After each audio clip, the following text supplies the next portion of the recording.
course. Alors, je pense que je vais partir le bal, comme on dit.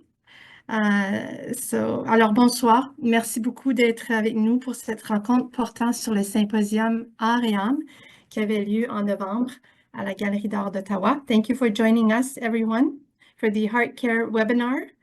This is a look back at the symposium from last November and a look at what is next. My name is Véronique Couillard et je vous souhaite la bienvenue. La rencontre va se dérouler principalement en anglais, mais je vais là tout le long de la rencontre. Alors, s'il y a des gens qui ont besoin d'interprétation, n'hésitez pas à me faire signe par le chat en bon français. Kwe, Pijashi, Odawa Ojichigon, Wabandahe Dawegamik, Ate, Anishinaabe Akin, Egawekod, Ka Pokedenegadeg. The Ottawa Art Gallery operates on the beautiful Anishinaabe Aki. The Anishinaabe have been on this territory, known today as the City of Ottawa, since the beginning of time. All sorts of creative forms have been, continue, and will continue to be part of the vibrant Anishinaabe culture.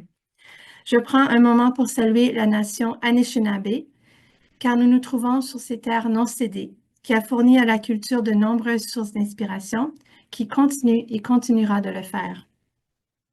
J'aimerais aussi remercier nos bailleurs de fonds. I would like to take a moment to thank OAG funders. Donc, merci à la Ville d'Ottawa, the City of Ottawa, le Conseil des arts du Canada, Canada Council for the Arts, ainsi que le Conseil des arts de l'Ontario. Thank you also to the Ontario Arts Council.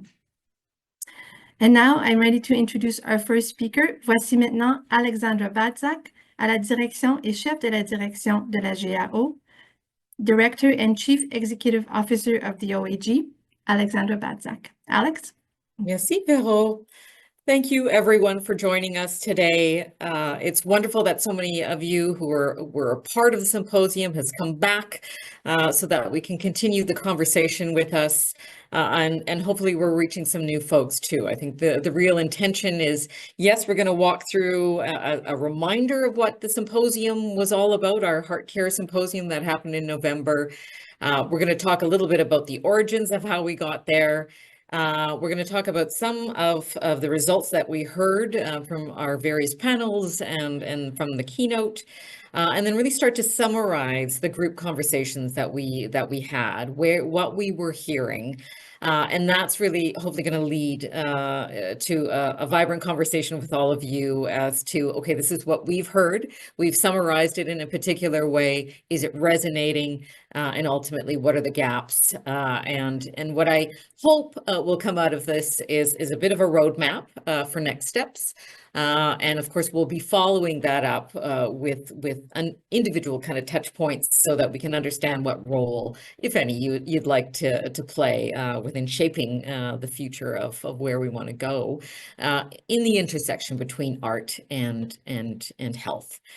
So absolutely, welcoming remarks is what you're hearing right now. We're going to, as I mentioned, do a bit of a backgrounder, and we're going to be sharing this with some of our key folks here. So if we go to the next slide, I do want to indicate our thanks for those who came on board really to support the work of both Radical Connexions, and you're going to hear from Dr. Carol Weeb in a moment, as well as the Ottawa Art Gallery, to shape our symposium, as well as the work and our continued work on the report.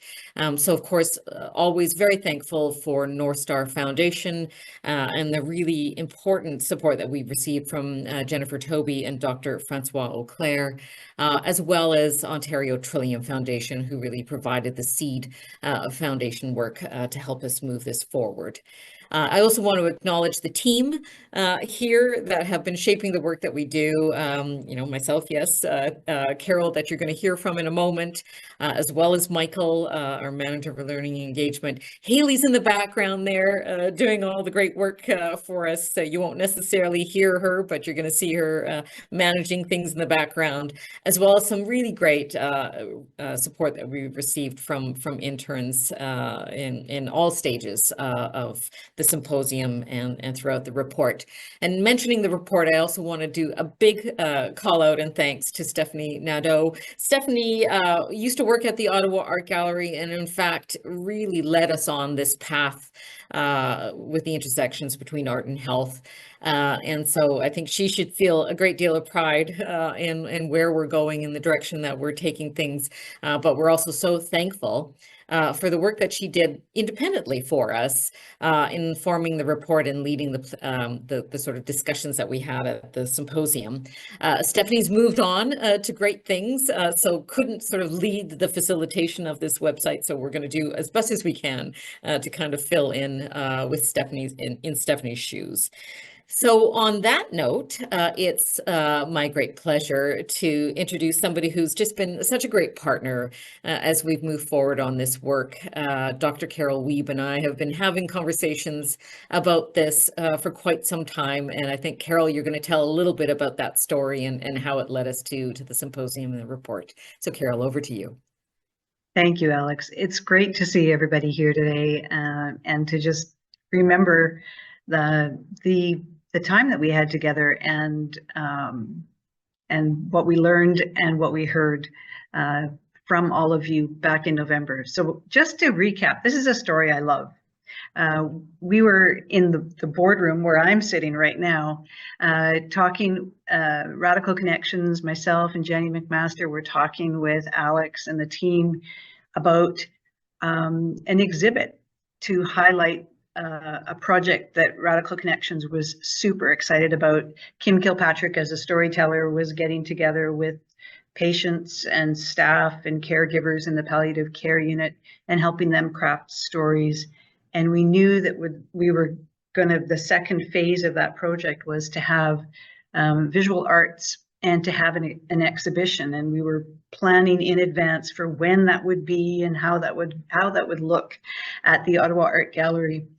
When Alex just said, you know, when we're talking about our memorandum of agreement between us as partners putting on this exhibit, maybe we should be talking about a partnership here. And that was the seed. And so that exhibit was the seed of our partnership, and it was the seed of HeARTcare.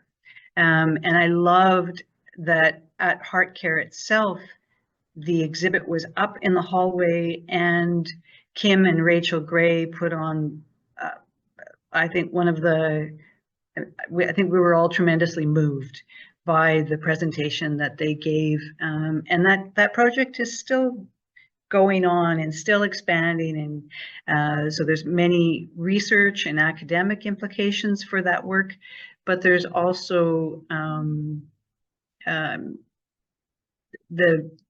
what do I call it? The respect and the creativity that was integral to to Kim's work and Rachel's expansion and exploration together with Kim.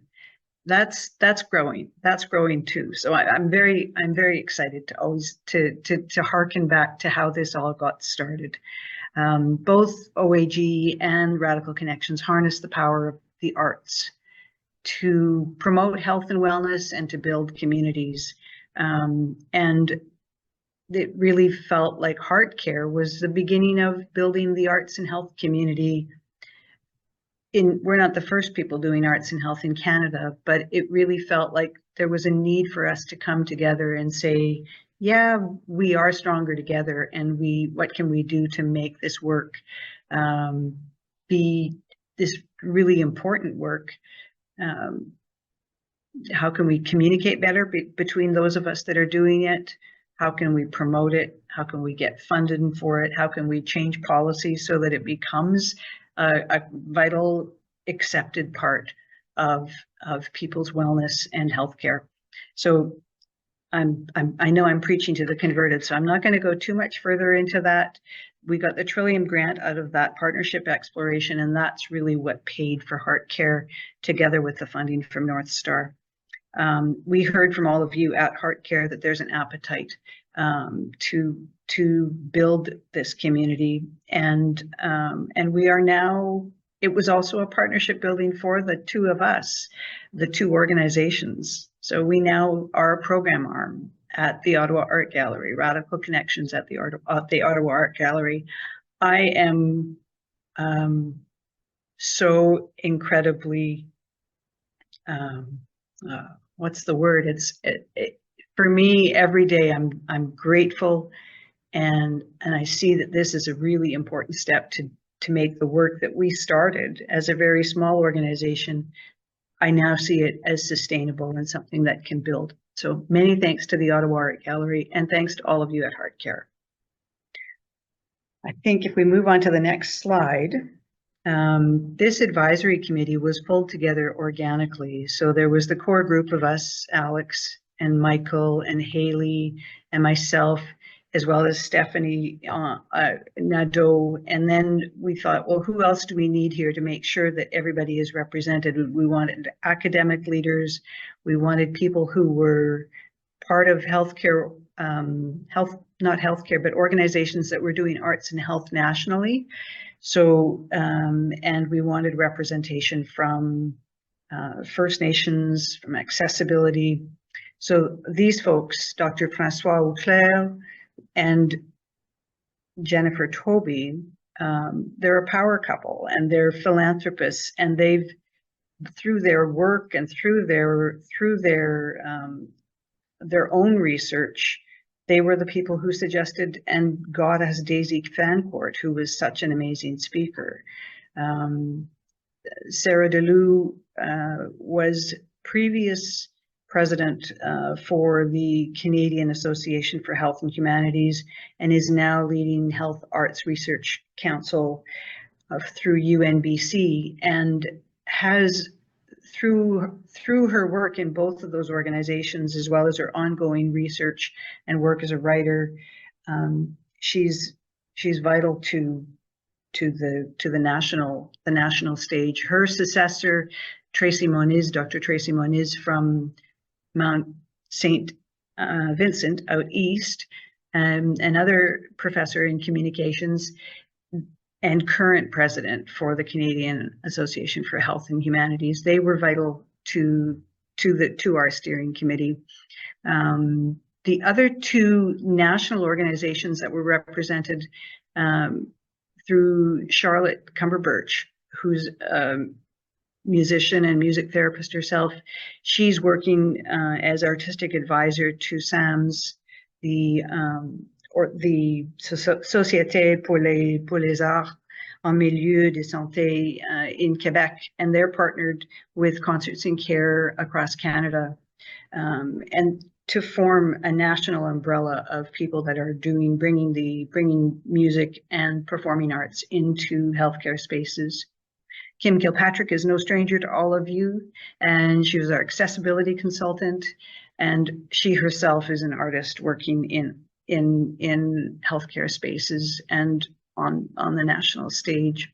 Simon Barakupe, an Anishinaabe artist who's been advisor to the Ottawa Art Gallery for years, and is also an academic lead for arts and health and Indigenous education across Canada. I don't want to miss anybody. Alex Maltby, the Arts Network Ottawa, the previous iteration, was vital. They hosted the launch of Radical Connections, and I will always be grateful for their support for our organization, and also for the folks that CJ Fleury mentored. And he joined with his role now in partnerships and programming for, I got to get the order of this right, it's Arts Ottawa. Arts Ottawa is the amalgamation of Arts Network Ottawa and the Ottawa Arts Council.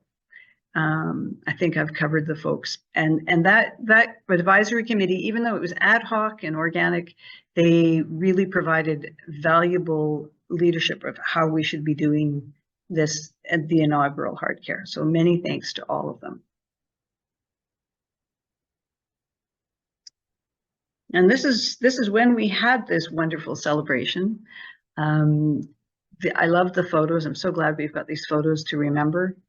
I'll keep moving quickly through these next few slides. Our first evening in the Jackson Cafe already showed the chops that the Ottawa Art Gallery has, because this was a hybrid presentation, and it worked really well to provide an initial panel to open the celebration that we had, and the non-alcoholic cocktails were fantastic too. That evening there were dancing and participatory presentations from people who were doing this work already, just all around the gallery. So it was a beautiful way to have people show what they're doing and to participate and start to get to know each other. And then the next morning was kicked off by Daisy Fancourt, who I think you'll all agree brought so much to the symposium. Her expertise and her ability to synthesize the global research in this area was astounding. I'm not expecting anybody to be able to see this slide, but just so you know, these slides are freely available. She freely shared them with all of us, and Haley has sent them out to everybody. So they're there for us to review, for us to share, for us to, I think, even borrow from when we're doing presentations. And so this is a tremendous resource that she's given to us. She talked about how when arts and health come together, there are many people using this intersectoral work in different ways. Some are using it for treatment, some are using it for management, prevention, promotion, and we'd love to see this being used more in all of these areas. The levels of artistic access. So this one, I'm going to have to look at my notes because I think it's worthwhile thinking about this. I've had discussions with lots of different leaders in arts and health about how Canada seems a little reluctant to embrace the arts and to have the arts be central to our culture, central in education, central in healthcare. I love that the Ottawa Art Gallery has made their gallery freely available and are really reaching out to their local community as well as the broader community. So these systemic levels of arts, micro, the individual level, whether that's one-on-one communication, personal habits, personal interactions and experiences, the meso level or the group or the community level, this is partly what we were doing at the symposium, the interactions between organizations, between schools and workplaces, and how that affects us as individuals. EXO refers to external environmental influences, and that is things like government policies, neighborhood characteristics. Social is relational and network-based influences. So this is where it focuses on networks, and we think about influencers and Facebook networks, community connections, anything that fosters relationships that can impact individual and collective behaviors.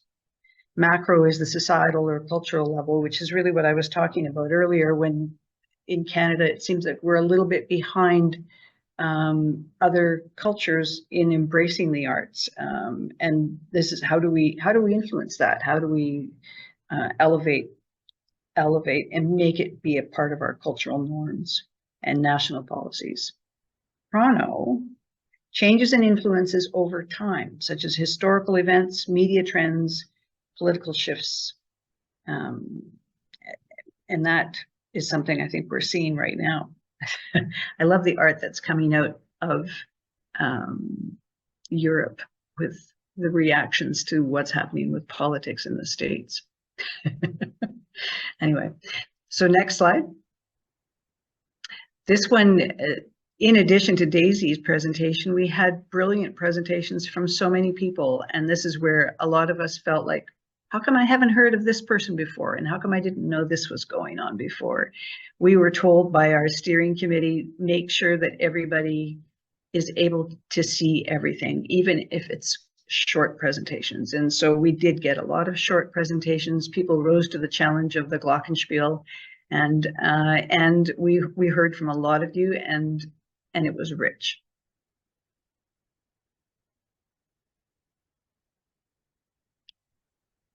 So now I'm going to pass over to Michael. Thanks, Carol. It's my honor now to give a brief overview of the report that Stephanie Nadeau provided us, and with a focus in particular on the plenary workshop sessions that she facilitated in the afternoon. And so in those plenary workshops, you know, the guiding question was, how might we improve access to the arts as a pathway to achieving good health and well-being in Canada? And so the workshops provided participants with a space to reflect on the key insights that they are committed to integrating into their works. And it was also meant to foster collaborative thinking to identify key priorities. So then basically there were 4 breakout groups, and each one focused on a particular theme, and people were able to choose which area they wanted to get really into. And so the first of the sessions were focused on collaboration and relationship building.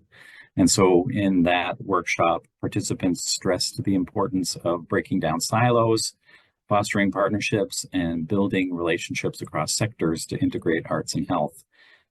Some of the key insights there were that connections yield more solutions and funding, and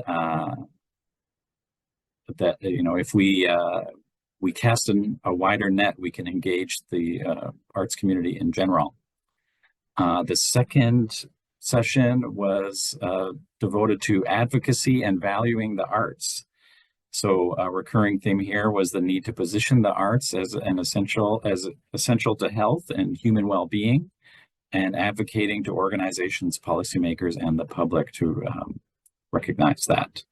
Key insights here were that there is a great amount of data showing the value of arts in health, and we should act on that and make that known. That leads to our next grouping, which was focusing on knowledge sharing and education. So participants in this section emphasized the need for increased awareness and communication to share programs, research, and developments in the field of arts and health. People here commented, there are so many programs we're not aware of, and there needs to be a way that we can stay up to date with everything that's going on. Finally, the fourth group was focused on research, evidence, and evaluation. And here, the importance of research and data to demonstrate the value of arts interventions was a strong focus. Participants were calling for better evaluation practices to secure funding and influence policy. We need to connect evidence-based practices to achieve funding, was one of the comments that came from that group.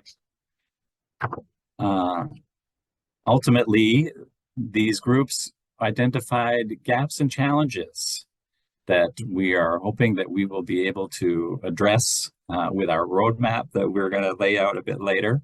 But at first, I'll just give a bit of a summary of what each of the gaps and challenges that were identified by the groups are. So we have limited resources. Participants noted the ongoing challenge of insufficient funding and resources, emphasizing the need for more efficient use of existing assets and collaboration to address resource gaps. The knowledge gaps, there was a clear need for better awareness of existing programs, research, and funding opportunities, as well as more training opportunities to strengthen skills and understanding in both the arts and health sectors. Collaboration barriers were identified by participants that they felt siloed by policies and practices as a significant barrier. And there was a call for greater cross-sector collaboration to achieve these goals. Advocacy challenges. Participants noted the lack of recognition of the arts' value in healthcare, emphasizing the need to advertise outcomes, use evidence to demonstrate impact, and influence policy. Time and energy is also a challenge. Several participants implied the challenge of balancing existing workloads with the need to engage in additional advocacy research and relationship building efforts to drive meaningful change. Finally, evaluation and impact measurement. We need better capacity to evaluate and communicate the outcomes of arts-based interventions to influence policy, secure funding, and validate their efficacy. So, having heard from all of you and identifying these gaps and challenges, we've put together with Stephanie Nadeau's guidance a roadmap that's going to take us through. And so now I'm going to turn it over to Alex to give us a brief overview of that. Great. Thanks, Michael, so much. And really do want to give another shout out to Stephanie's great work, because she really helped us to kind of reframe the question that was guiding all of this. One from supporting arts and health to this idea of really making it an action statement that addressed, real action, real equity, and really looking at systemic change. So this is what we're seeing as the roadmap ahead. This is what we want you all to kind of lean into as we head towards an opportunity for some discussion. So we're going to go kind of box by box and talk about it in a bit more detail, but in a nutshell, it's establish a national steering committee, engage policymakers and funders, develop a national strategy, and elevate public awareness. Now, of course, all of these aspects are have their overlap. They're not, specific one and then, the other. I think there's going to be overlaps, and that's okay. I think they feed into each other. And of course, this is really where we're going to want to have an active conversation with you to see does this resonate? Does this make sense? What are the gaps? And so I think we'll start with the very first one. And Carol, I think you're going to help us with that one. Yeah. So I went into a fair bit of detail with who the current steering committee is. And one thing that we heard at HeARTcare when we said, well, we need a national steering committee, whose people were like, well, start with what you have. So there was a feeling that we already had a collection, even though it was ad hoc, that it was quite representative and had already provided some really valuable leadership. So it was felt that we should build on what we have, but that there were some gaps with respect to regions, with respect to specifically policymakers, that it was felt like we need to actually get those folks not only work to change policies nationally, provincially, regionally, but also get people who are those policymakers to actually join the steering committee.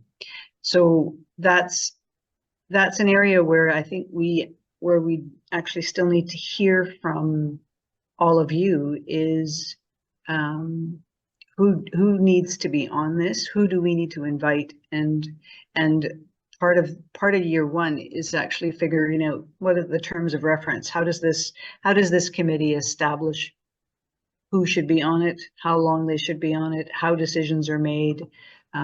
So that's our task for this first year. And then that committee will also be responsible to plan for the next HeARTcare Symposium in 2026.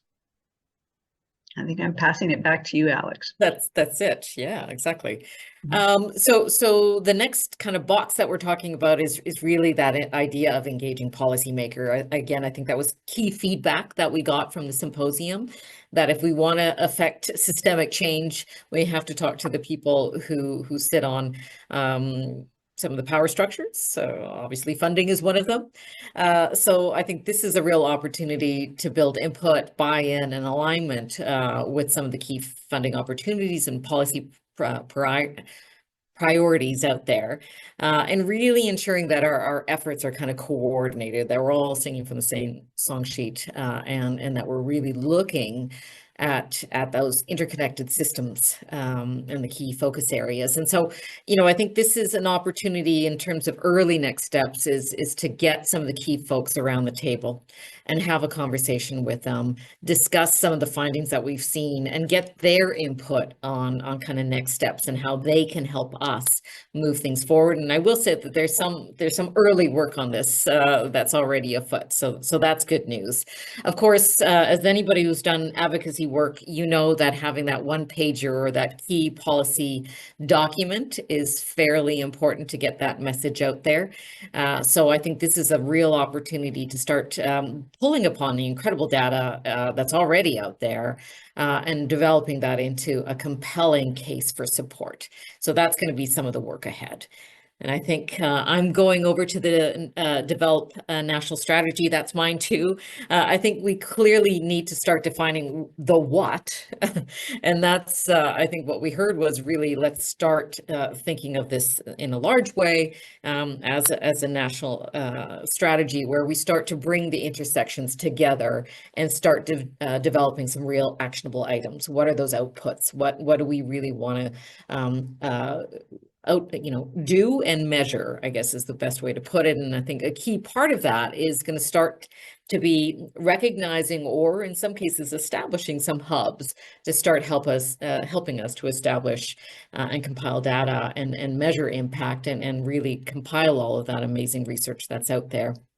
And then our thinking is, and again, we really want your feedback on this, is that we could be looking at coming back in the 2026 National Symposium with a bit of a draft national strategy so that we can get a larger group of people kind of inputting into it.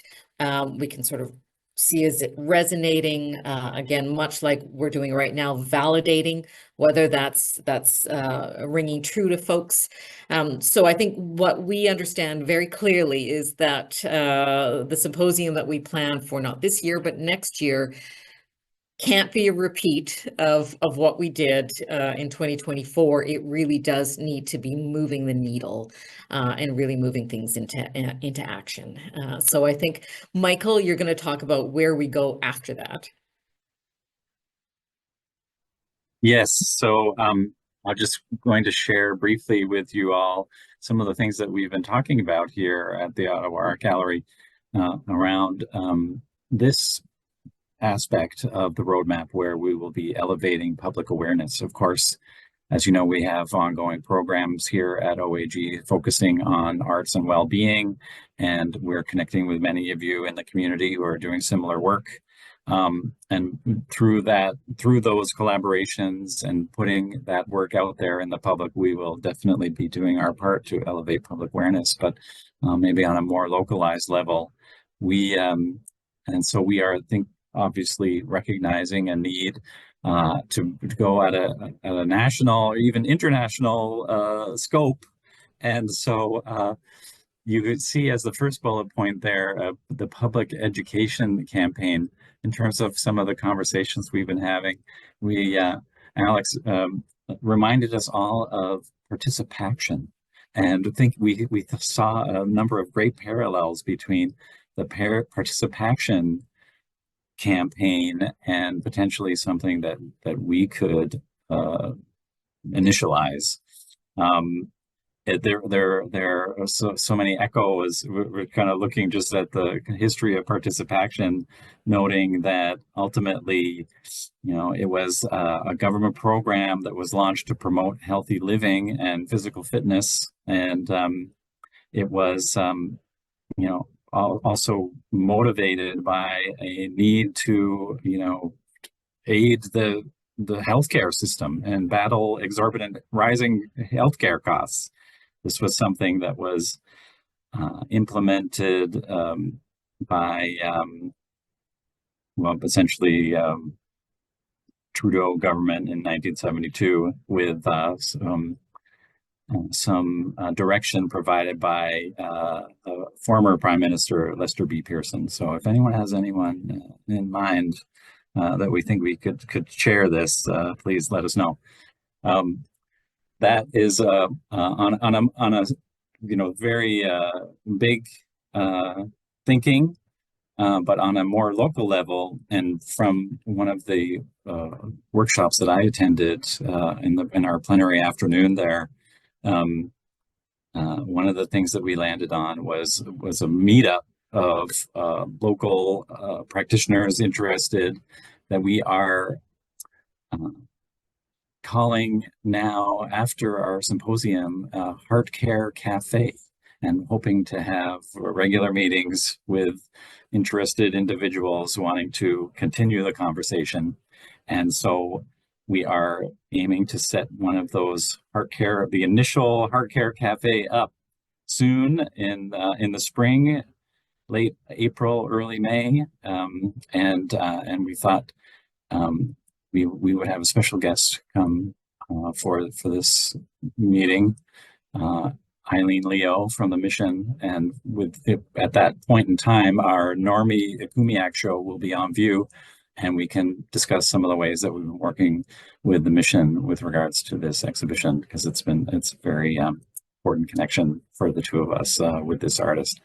So those are just some of the things that we've been talking about, but obviously we want to hear from you as well, if that's resonating with you, or if you have other ideas. And so we can move to the next section. Great. So I think this is where we're hoping to get your feedback, your input into what you're hearing, what you didn't hear, what are some of the gaps. I believe there's a whiteboard aspect to this. This is where Haley is really required, being a Luddite myself. But between Carol and I and Michael, we're hoping that we'll get your sort of feedback into all of this. So feel free, if you're one of those people who like to doodle and to kind of write things, to go ahead and input into this whiteboard. For those of you who don't feel comfortable with that, you can pop it into the chat, or you can just sort of take yourself off mute, and we can have a conversation. Carol, is there anything you wanted to add to that? No, I think that's great. I'm curious to see this whiteboard in action.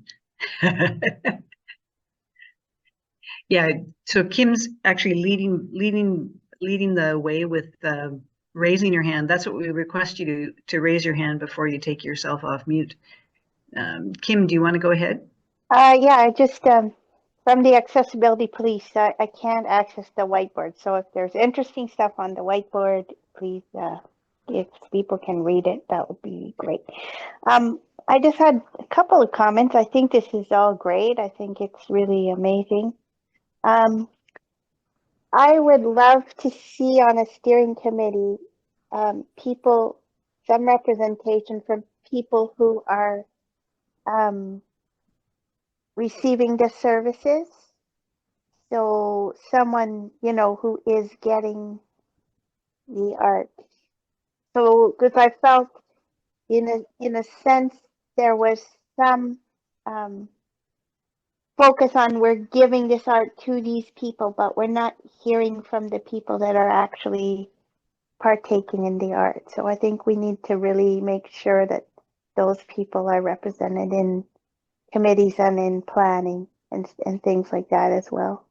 But yeah, I love all the directions, and I just think it's great that we are continuing on with this. Thank you very much.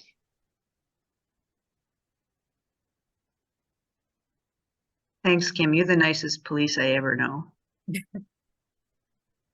And I think that's a really important point. And it's certainly something we discussed at the steering committee level as well, is like we need more people who are experiencing what we're talking about to be influencing and steering the work that we do. It looks like we've got some great suggestions in the chat as well, as to some potential folks who could be joining the steering committee. That's excellent. Thank you for that. And if you ever want to sort of get yourself off mute and put your hand up and talk about that, that'd be great. If not, you know, we'll be obviously collating everything that we see here. And I think we've got, is it Aileen first? With your hand up, please go ahead.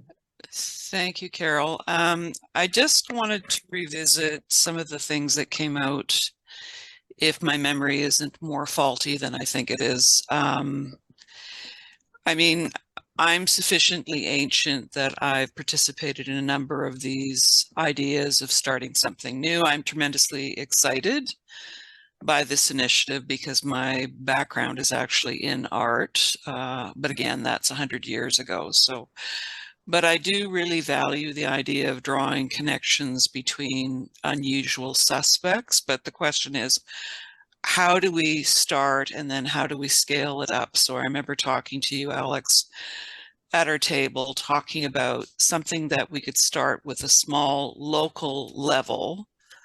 And how do we build beyond that? And I mean, there are a number of organizations here at the local level. We heard from some of them in November. So can we build, you know, start with those organizations and then look at what they do, how they do it, how it could be modeled with other organizations, but also just your question about a national steering committee. I do think we need to have some sort of a national body with representation across, you know, various sectors, various geographic regions. I know it can be tremendously challenging to, you know, provide secretariat services for a national advisory council. I don't underestimate the difficulties involved with that, but I do think if we want to grow this model, it does have to be national in scale, but we have to start small in terms of projects that already work. So I put some suggestions. I'm sure I'll think of others as soon as the meeting is ended, but that's fine. And I can tell you that the mission is very supportive of this whole initiative, and we're happy to help in whatever way we can.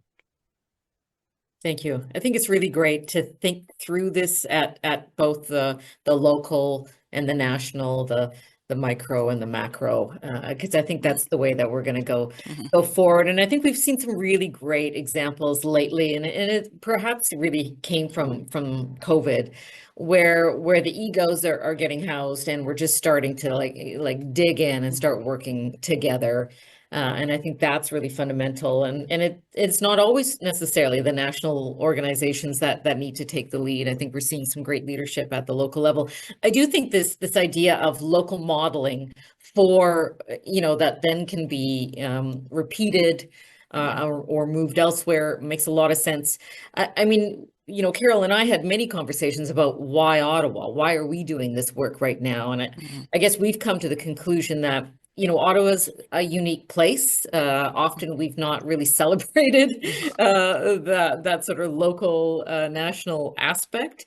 But I actually think it's one of the key. I've been using the word superpower, and maybe it's the wrong phrase to use, but it certainly sets us apart and maybe gives us a little reasoning as to why it makes sense for us to do the work right now. We tend to be in a city that is the seat of government, that has most national headquarters for all the groups that we're talking about, whether it's the National Canada Council, various health agencies have their headquarters here. So, you know, I think just at least even for that initial stage, as we start to move things from an advocacy level forward, I think it's helpful that we can drive things at this point in time. But you know, again, nobody's precious about that, and I think this is really about just digging in and working off of everybody's energy. Maybe I'll end there, and Carol, if you want to continue facilitating the conversation. I'm also thinking about Kim's point that what's on the whiteboard is not immediately accessible. I want to assure everybody that this will be summarized and sent out. And maybe I was gonna read, but first Peter, you've had your hand up for a little bit. So Peter, why don't you go ahead, and then after your whatever your discussion, then I'll do some reading of these Post-it notes too. Thank you. Summarize. I think all the notes should be made available in the document, and don't summarize them. Just we put them on. Let's put them out there. Number one, because people outside this meeting may need to comment or should comment or have opportunity to do so because of work and other things. I'll touch on some of the notes I put on. DEI transparency. Every arts organization should have that in some way, shape, or form. I've seen too much of, diversity washing. Hey, we're safe and inclusive. What does that mean? Tell me. Back it up. DEI transparency. You got a website, put it up there. Okay. Social media is toxic, but you got a website. You own it, or your arts organizations own it. Put it up there, please. Again, safety of arts, safety and inclusiveness. We got to define that if we're going to be a national kind of org. We have to define some standards or parameters of what does that mean. What is it to be safe and inclusive for and the minimal standards as such, okay, for memberships, because etc. And the third part, DEI vetting by arts funders. I came up in a case where for 7 years, an organization had a nice mission value statement, and that was complete. But when it got to the details of the volunteer handbook, in the anti-harassment policy, it was missing gender identity, gender expression. So as a trans ally, that was frustrating, and shouldn't have happened. I feel it would be the responsibility of the arts funders, include city, provincial, and fed, to do some more DEI vetting of arts organizations, check up on these things. They have the power to do it. They can request that, as also they are requiring a fiduciary responsibility, i.e. get your finances in order, make sure your budget, your money is balanced. I agree with that, but in parallel, it should have that DEI fiduciary responsibility. And the long-term, and at the end of the day, is when I'll just take, for example, Canada Council for the Arts, for example. If they do some DEI vetting and they have requirements, I should click on the recipient's website, the Canada Council for the Arts logo. That would take me to a page where I would see the Canada Councils for the Arts DEI requirements and how this organization met them. Thank you, That's Peter. the transparency I want to see. Sorry, Yeah, no, I think that's definitely top of mind. My goodness, more so now than ever, given the pendulum swing that we're seeing out there at a political level, especially in the States. So I think that that's something extremely important. It was certainly, I think, top of mind for the work that the initial steering committee was working on. So thank you for that reminder. I think it's an incredibly important point. And I think we see Jennifer's hand up. Let me turn off the audio. Hi. First of all, thanks for all of the work you've done on this. I think it's really great. What I was very impressed with was the link to the SDGs. And for people who maybe aren't involved in that, that might not seem like anything, but it actually is a framework that's pretty important internationally. And it is a link to the UN, which does an awful lot of work in this space that we don't see.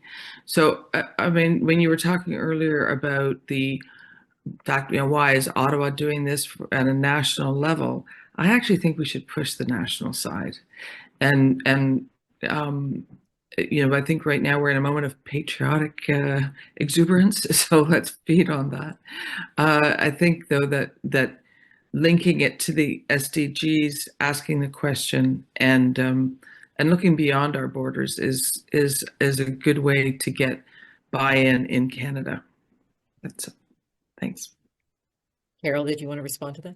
Thanks, Jennifer. I think it's I agree. It's a really good time to, and arts is a great way to celebrate national unity and pride. So it's a great time to work on this being a national.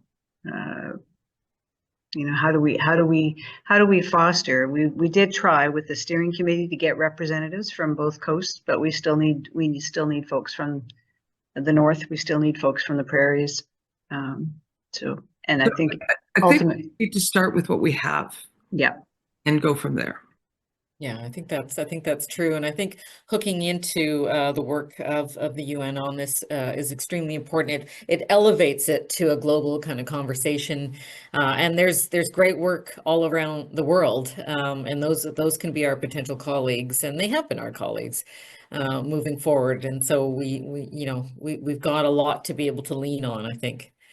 Haley, just sort of checking in. Do we have any other folks with their hands up? Please do. Kate, I see your hand up. Thanks so much, Alex, and hello to everyone. I'm Kate Proctor. I'm located in Gatineau, and I attended the symposium last fall. This is great. It's great to get that reminder and be pulled back into this project and the thinking, and to learn a little bit more about what went into the development of it, not being connected to that at that point. I do agree, Alex, and with what others have said about the unique space that we hold in the National Capital Region, with both that local being the capital, but also close connections to the federal government. And those people are generally on our doorstep or pretty close a lot of the time. And one through line that I was hearing and seeing when the presentation was made today is that of policy, but also that of data and case for support, like all those things build into having information that we can take to those who get their ear at the policy level, but also to take that same information to others who are totally away from government, maybe working in the healthcare or maybe working in the arts, and have a similar but targeted message to all of these different areas, so that you're pulling together pieces of the puzzle and working them separately so that they all come together at some point to join. So I think there'd be really important to think strategically about what are and who are all those pieces, and then building that targeted communication that is connected yet different for whomever those people are. The other thing I just wanted to mention quickly was I made a comment about some potential candidates to draw into, and this is just from my network at OCAD-U.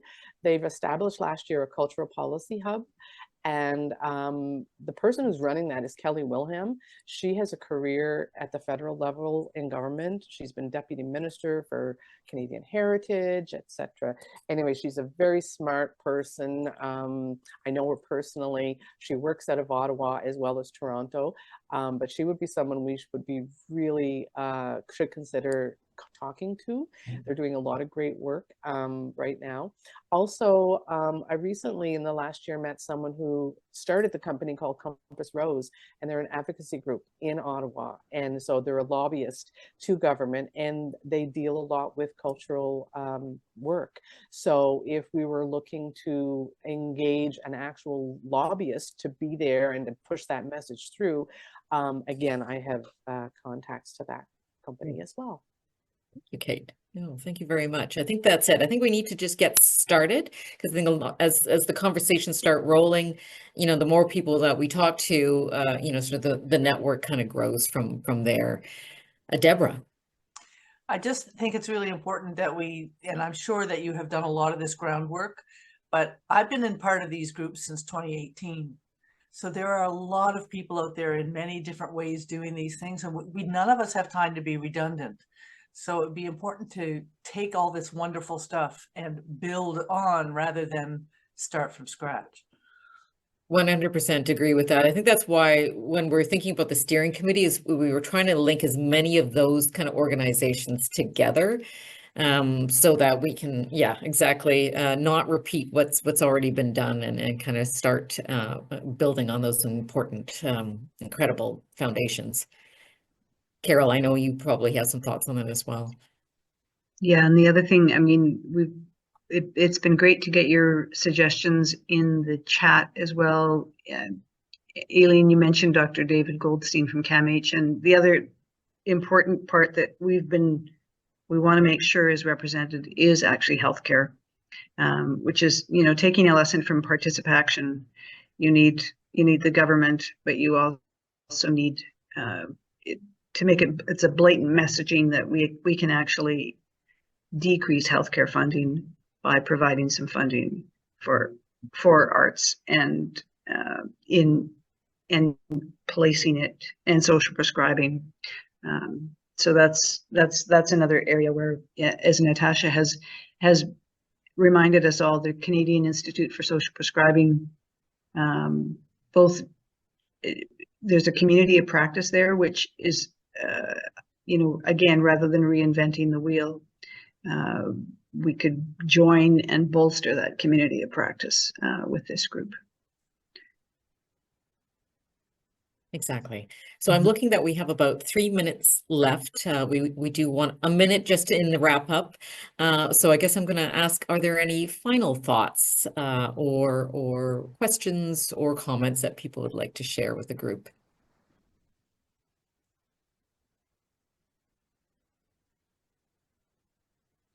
Is Stephanie actually here? Yes. Stephanie, do you want to say any final words? I do. I didn't want to jump in ahead of anyone, but I just wanted to say I do have to hop off right at 6, but a couple things have come to mind. One, I think, you know, fostering collaboration at this scale and trying to shift an ecosystem is always going to be a messy and complicated process. And that's the one thing I think when I see that roadmap, this work is nonlinear by its very nature. So, and I think that's just something that as you move forward, thinking about this is like part of the process. And I just think you know, bravo, really well put together this recap in this meeting. And the other thing that comes to mind when thinking about funding is really trying to find, whether it be foundations or trying to find funders that will co-own the strategy with you so that it's not a work of trying to fit and mold to, you know, funder expectations and those timelines and that pilot project loop that we always end up in. So yeah, those are the thoughts that came to mind, but I do want to thank everyone. Yeah, so this was a lovely recap and really happy to be a part of it, and kind of makes me sad that I'm not, yeah, anyway, but happy to keep engaging with you on a volunteer basis. Oh, well, that's great to hear. So you've said it's now official. You have it on recording. Yes. It's on recording. Yeah, exactly. And we're again so Wonderful. thankful for your incredible work at synthesizing all of the conversations that we had and bringing your incredible expertise. I think we really have come to the end. So sorry we couldn't get to everybody. Do want to sort of wrap up at this point in time, but know that this is not the last time that we are going to chat. I think we're going to summarize what we've heard. That's going to get flipped back to all of you with some questions about where you can see yourself connecting in to this process. And if it's just, I want to just hear what's going on, that's perfectly fine. But if there is a more active role you'd like to play, that would be fantastic. Would love to hear from you. And again, just looking for again, those gaps, making sure that we're always aware of where our blinders are in terms of direction and participation and approach. So I think on that note, on behalf of all of us who have been involved in the HeARTcare Symposium, it is just, you know, we're just so thankful that you've continued on this conversation with us and continued with the action of moving the needle on this, I think, really important work at both the local and the national level. So again, I think, Carol, any final words from you? No, thank you all for attending, and let's keep going. Yeah. Take care, everyone, and have a great rest of the evening. Bye. Bye. Thank you.